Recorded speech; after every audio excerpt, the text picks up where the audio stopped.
For today's episode of Lifelong Learners, I want to dive into autism and making friends. You might think that making friends and keeping those friendships is easy for everyone. Well, think again. Autistic people have a different way of communicating, socializing, and experiencing the world around us. Join me as we talk about autism and making friends from my personal experience. To follow me on social media, either go to Spotify, YouTube, or Apple Podcasts and look up Lifelong Learners. I am your host, Holly Tetreault, so sit back and enjoy the show. Having autism and navigating friendships can be hard.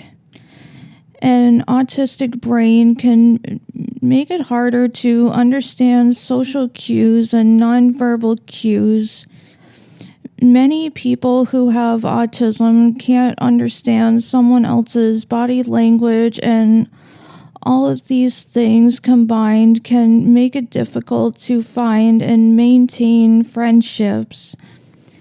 In my experience, I was afraid to interact with my peers because I was afraid that I would say the wrong thing or I would hurt their feelings.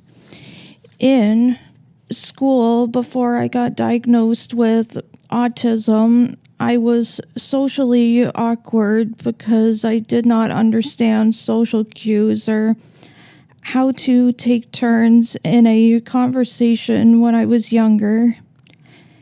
In class, many of my teachers thought I was goofing off or not paying attention because I did not understand the social cues in the classroom. School was hard for me because most days when I would have lunch in high school, I would be sitting by myself. There were times where I thought no one wants to sit with me because I was different. Also, I was struggling with sensory overload in loud and crowded places, so when I wanted to talk to my friends from the Life Skills program, I would find it hard to hear what my friends were saying to me. Being in a crowded place can make it harder for me to focus on one conversation when there are multiple conversations happening at once. This can lead to sensory overload and burnout because my senses have to work harder to interpret what is going on around me. I find that when I have a conversation with someone, it's hard to not switch the topic of the conversation. Constantly talking about my special interests without letting the other person talk about what they want to talk about.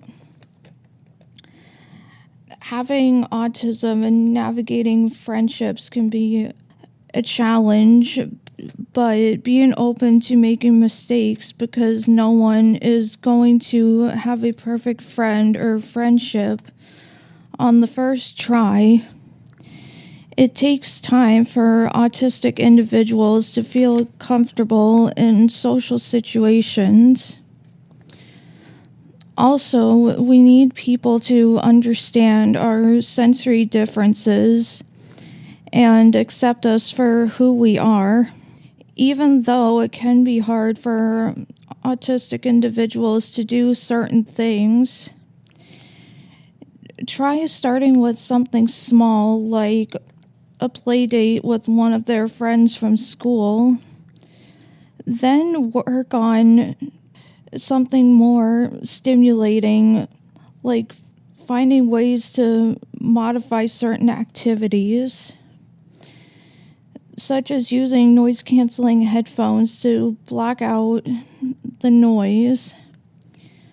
taking a break from crowded places and allowing fidget toys and allowing these individuals to stim. I can do many different things, including living on my own. I graduated from GCC and started my own podcast that talks about my experience with autism. I can't say this enough.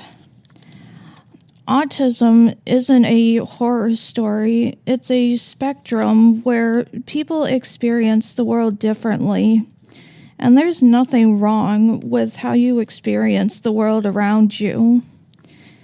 Having friends from my experience, they need to respect my boundaries, and what I mean by that is giving me personal space and not getting too close to me. Another reason would be that if I have friends, I need to educate them on sensory overload and sensory differences. I have heard online that people who are autistic don't want to have or make friends, and that isn't true.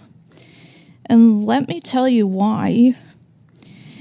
People who are autistic have a hard time in social situations because if we are constantly talking about our special interests and instead of giving our friends a chance to talk, then it may seem like we are the only ones talking in the conversation. Many autistic individuals struggle with taking turns in a conversation, so if it's possible, having someone coach them or give them suggestions so the conversation flows more smoothly.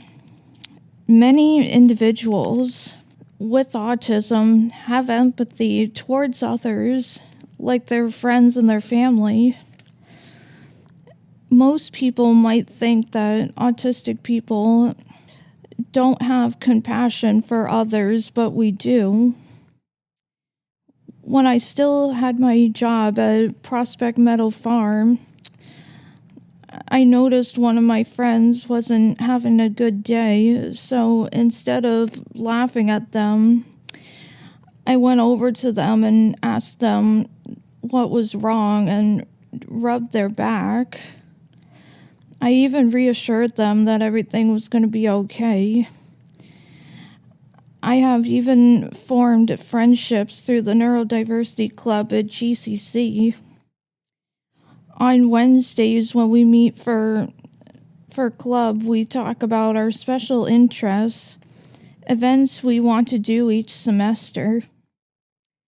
I find with the Neurodiversity Club that I have friends who have the same or similar interests as me. One of my friends from the Neurodiversity Club is Abby, and she has a stuffed animal, a bear named Barnsie. Fox and Barnsie have become the best of friends over the last 2 semesters. I crossed paths with Abby one day while I was looking for a book in the library, and since that day, Abby and I have been best friends since. Having friends who have similar interests as you, but also understand what it's like to be neurodivergent is even better.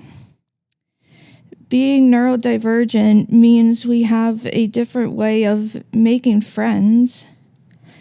We might talk about our special interests. Having a friend who is also neurodivergent, you can be yourself and stim as much as you want to. You don't have to fear that someone is going to judge you for who you are. Not having good friendships can lead to loneliness, increased anxiety, and depression. Also, not knowing how much to contact someone can be anxiety-provoking. For me, being in social situations can cause me anxiety for a number of reasons. For example, not knowing what I was going to say or how I want to say it. Not understanding social cues such as hand gestures and facial expressions. Even something as simple as having a conversation because I will start stuttering. Having friends can reduce loneliness and improve social skills. Try joining a club that is centered around neurodiversity and special interests. Being around other people can help with overall well-being. Once you find someone who has the same interests, you can let your true self come out. Let yourself stim and be who you are.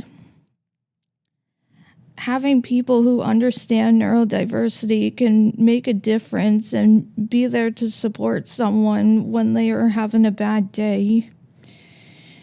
Being who you are is a beautiful thing, and don't let anyone else tell you differently. Embrace your flaws and let others know who you are. Don't be afraid.